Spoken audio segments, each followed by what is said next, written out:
نحمده ونستعينه ونستغفره ونعوذ بالله من شرور أنفسنا ومن سيئات أعمالنا من يهده الله فلا مضل له ومن يضلله فلا هادي له ونشهد أن لا إله إلا الله وحده لا شريك له ونشهد أن سيدنا محمدا عبده ورسوله.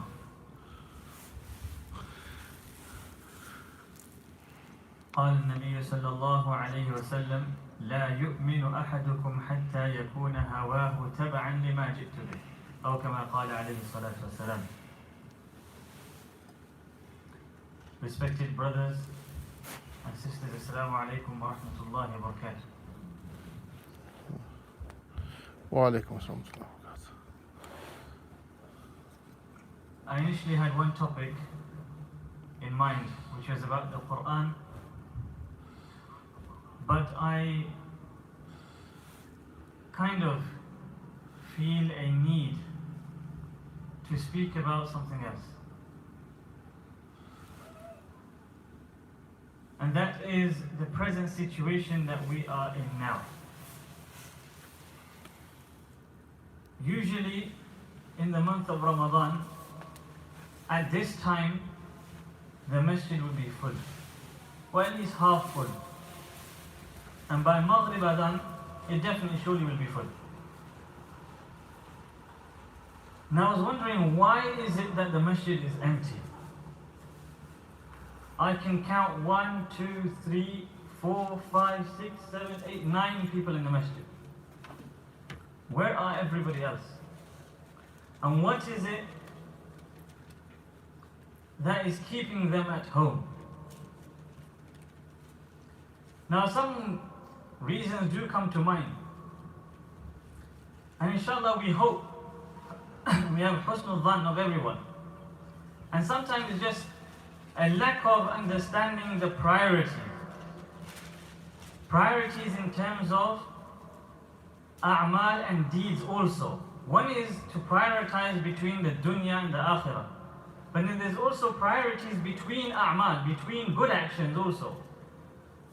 Whereby there are actions which are specific to time and place, which should be prioritized. Then other actions, other good actions. So when it comes to the month of Ramadan, usually everyone, without a doubt, wants to earn the pleasure of Allah subhanahu wa ta'ala. Without a doubt, everybody wants to maximize on their rewards. But sometimes we miss out the very basic actions which actually are worth more and are more dear and valuable to Allah subhanahu wa ta'ala. And this is where we need to distinguish between those a'mal and those good actions, which are actually the dictates of our nafs. And then differentiate between those actions and those good deeds which are the demand of the time and the place. Because that is what the deen is. To follow the sharia is to follow what the Prophet ﷺ has brought to us, even if it goes against our desires. So for instance, there are many good actions, but certain actions will be more inclined to because they are easier. Salah, the entire earth has been made a place for salah. You can perform salah anywhere. You can perform salah in your workplace. You can perform salah at home. Your salah will be valid and it will be done. But then there's salah in the masjid. To perform salah at home is definitely going to be for your comfort, for your ease, unless you have some shari'i excuse. Then that's different. For those who have shari'i excuses, they probably have the same reward if they were already attending the masjid, and for some valid reasons they remain behind at home, but their intention and their heart is in the masjid, then they will get the reward of praying in jama'ah. Those who have to be in isolation, in quarantine, they will continue to receive the reward, full reward. But for others, the Sharia requires and demands, the Sunnah of Rasulullah sallallahu alayhi wasallam calls for, that you attend the masjid for Jama'ah. Yes, outside of Ramadan and in Ramadan. And even if it is a time of Iftar. And maybe it could be one of the reasons which is holding people behind, that we don't have the Iftar in the masjid, so Iftar has to be done at home. But then is the compromise of your Salatul Maghrib with Jama'ah in the masjid. So which is more virtuous? Which is more rewarding? What do you think? Which is going to earn you more reward in the eyes of Allah subhanahu wa ta'ala? We all want to maximize our reward in this month. We all want to draw closer to Allah subhanahu wa ta'ala. Now we really need to ask, which action is going to bring us more closer to Allah subhanahu wa ta'ala? Will it be us doing our iftar at home and then Salatul Maghrib at home? Or is it going to be doing Salatul Maghrib in the masjid? And maybe compromising on our iftar upon some dates and water, delaying the rest of the meal for afterwards. Not that you're going to miss out on the meal. There may be some practical excuses for people of performing Maghrib Salah, going home and then coming back for Salatul Taraweeh. That's a practical problem. But this is where we need to see, why is it that for Salatul Taraweeh the masjid is full and come the other salahs is not as full? Which one is fard? Which one is not fard? Which one holds more value in the eyes of Allah subhanahu wa ta'ala? Then definitely is the fard salah. The fard salah, the Prophet sallallahu alayhi wa sallam has quoted, and Ghaliban is a hadith al-Qudsi, that no servant draws closer to me with any action than the ones that I have made fard upon him. So the fard actions are the ones that make you close and bring you close to Allah subhanahu wa ta'ala. Then it's the nawafil which then gives you the boost and brings you even more closer. But the basis is the fara'id. So for the men, the place where they should be performing the salah, the fara'id salah, is the masjid. Whichever salah they may be. And since our deen, it requires and demands that we make some sort of sacrifice and mujahada.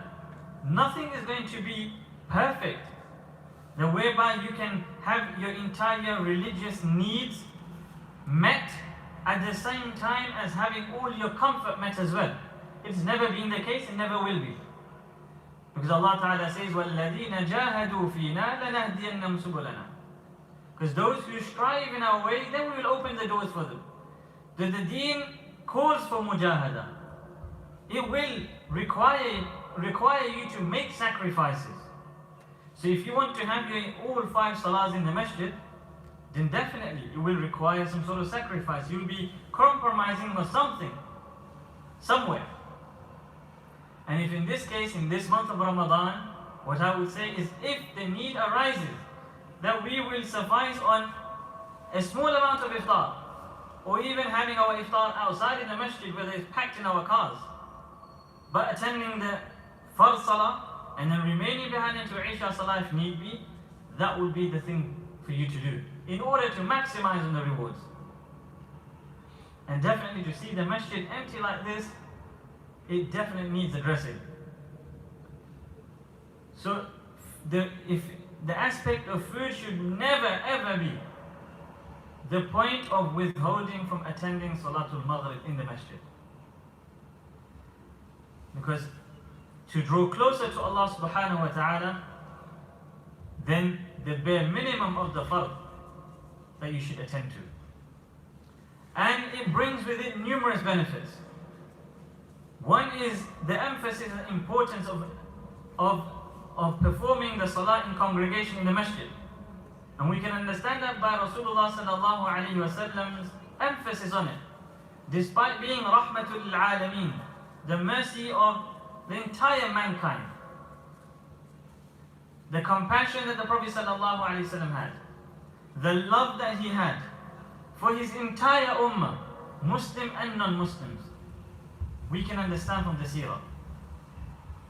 So for someone of that nature, of being so merciful, to say that I have thought or I have wished that I gather the youngsters to go and collect firewood, then I will set out and go to every house where there are men who are able to come to the masjid, but they don't come to the masjid and they perform their salah at home. I wish to go to those houses and burn those houses down. For someone who has been mentioned as Rahmatul Alameen, to say such a thing tells us how dear and important it was to the Prophet ﷺ that the men attend the masjid for the salah. To the extent the Prophet ﷺ said, لا صلاة لجار المسجد إلا في المسجد أو كما قال عليه الصلاة والسلام, that there is no salah for a person who lives near to the masjid, who is a neighbor of the masjid, except his salah inside the masjid. And to encourage this, the Prophet ﷺ told us of how many folds your salah will be rewarded. At home you get a single reward, whereby coming to the masjid will earn you the 25 or 27 times more reward. And not only that, with every step that you take to the masjid, it will be recorded as hasanat. Not only that, your return from the masjid is also recorded as hasanat. A blind sahabi once came to the Prophet ﷺ, this is a blind sahabi, and asked, Ya Rasulullah, the path for me to come to the masjid is difficult. Obviously he's blind. He doesn't have anyone to bring him. Do I have to still attend the salah in congregation? The Prophet ﷺ asked him, can you hear the adhan? He said, yes.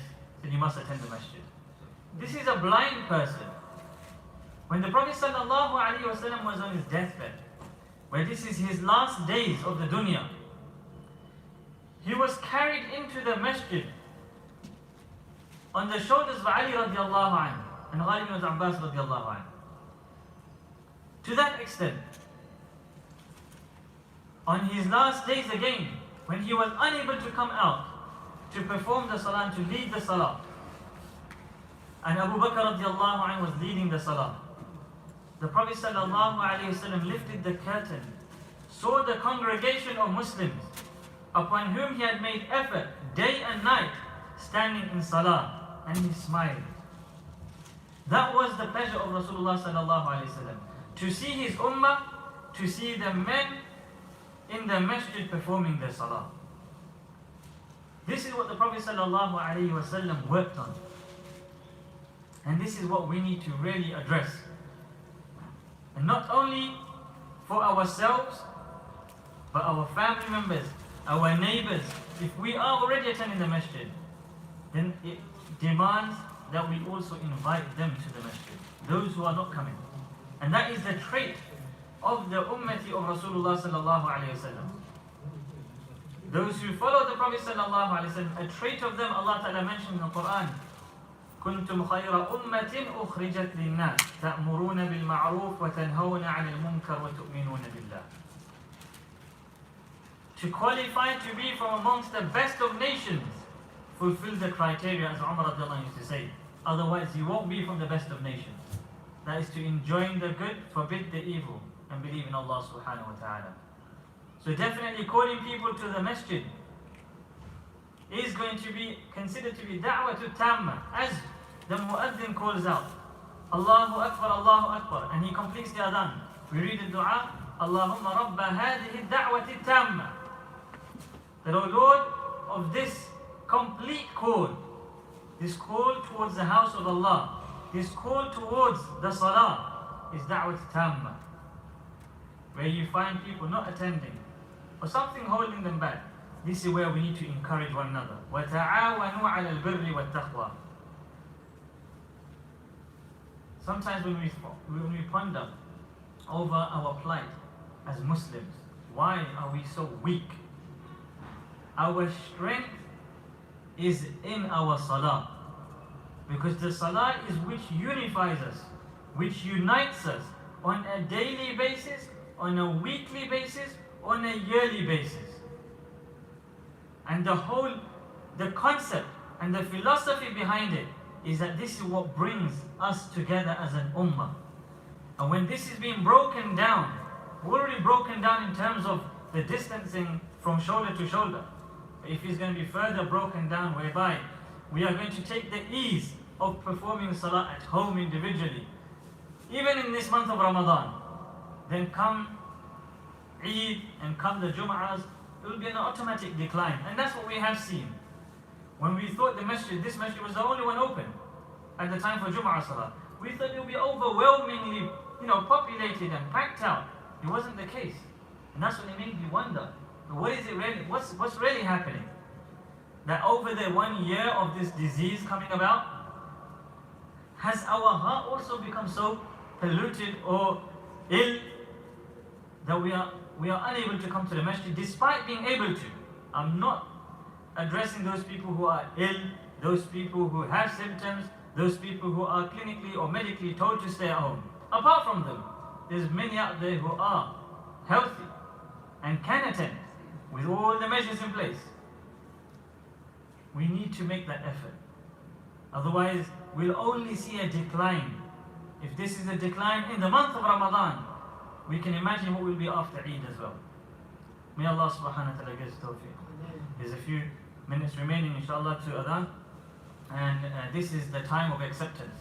That where you have worked for Allah subhanahu wa ta'ala throughout the day, this is where you get the pay from Allah ta'ala. You ask from Allah ta'ala, you get what you want.